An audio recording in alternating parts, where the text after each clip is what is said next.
వచ్చినప్పుడు, అంటే ఆయన మహిమను ప్రచురం చేయడానికి నిర్ణయించుకున్నప్పుడు, ఆయనతో సహవాసం చేయడానికి నిర్ణయించుకున్నప్పుడు, ఆయన ప్రేమించడం మొదలుపెట్టినప్పుడు, ముందు నువ్వు చేసే పని ఏంటంటే నువ్వు ఆయనతో సహవాసం చేయడం మొదలు పెడతావు, ఆయనతో గడపడం మొదలు పెడతావు. ఎప్పుడైతే ఆయనకు అందుబాటులోకి వచ్చావు, ఆయన దగ్గరలోకి వచ్చావు, అప్పుడు ఆయన ఇక్కడ నువ్వేం చేయాలో, అక్కడ నువ్వేం చేయాలో తన చిత్తాన్ని నీకు వెల్లడి చేస్తాడు. ప్రస్తుతానికి ఎక్కడున్నావు కనుక అక్కడేం చేయాలో ఇప్పుడు చెప్పడు. అక్కడికి వెళ్ళినాక అక్కడ పని అక్కడ అప్పచెప్తాడు. యజమానుడు దేశాటన వెళుతూ ముగ్గురు దాసుల్ని పిలిచి, ఒకడికి 5, ఒకడికి 2, ఒకడికి 1 తలాంతులు ఇచ్చి, వీటిని పెట్టుబడిగా పెట్టి సంపాదించండి అని చెప్పి వెళ్ళాడు.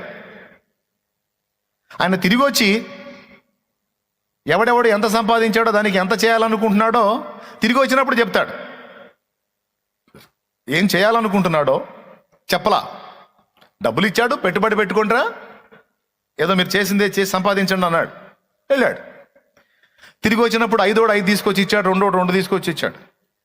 అప్పుడు ఆయన ఆ నెక్స్ట్ అనేది అప్పుడు చెప్తున్నాడు. ఏంటంటే 5 ఇచ్చినప్పుడు 5కి 5 చేశావు, ఈ కొంచెంలో నీవు నమ్మకంగా ఉన్నావు కనుక ఇదిగో నిన్ను నేను అనేకమైన వాటి మీద నియమించాలనుకుంటున్నాను. 2 తీసుకొచ్చి ఇస్తే, 2కు 2 తీసుకొచ్చి ఇస్తే, ఈ కొంచెంలో నమ్మకంగా ఉన్నావు కనుక నిన్ను కూడా నేను అనేకమైన వాటి మీద ఉంచాలనుకుంటున్నాను అని తిరిగి వచ్చినాక చెప్పాడు.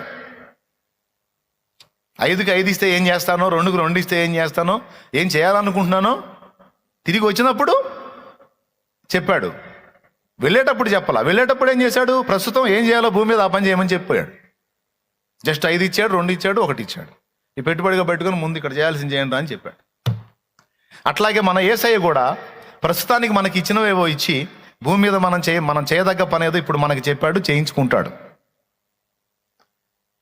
రెండవ రాకడ వచ్చింది చూడు, అప్పుడు నెక్స్ట్ మనం అక్కడికి షిఫ్ట్ అయిన తర్వాత ఏం చేయాలో కూడా అక్కడ బయలుపరుస్తాడు.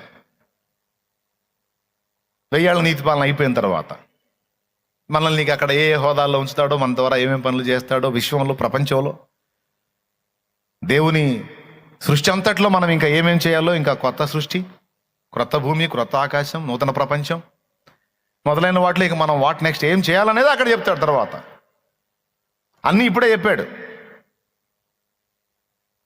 భూమి మీద ఉనికిలో ఉన్న మనం ప్రస్తుతం ఏం చేయాలో మనకు తెలియాలంటే మనం ఆయనకి సమీపంలోకి వెళ్ళాలి. దేవునికి స్తోత్రం కలుగును గాక. ఎవరికి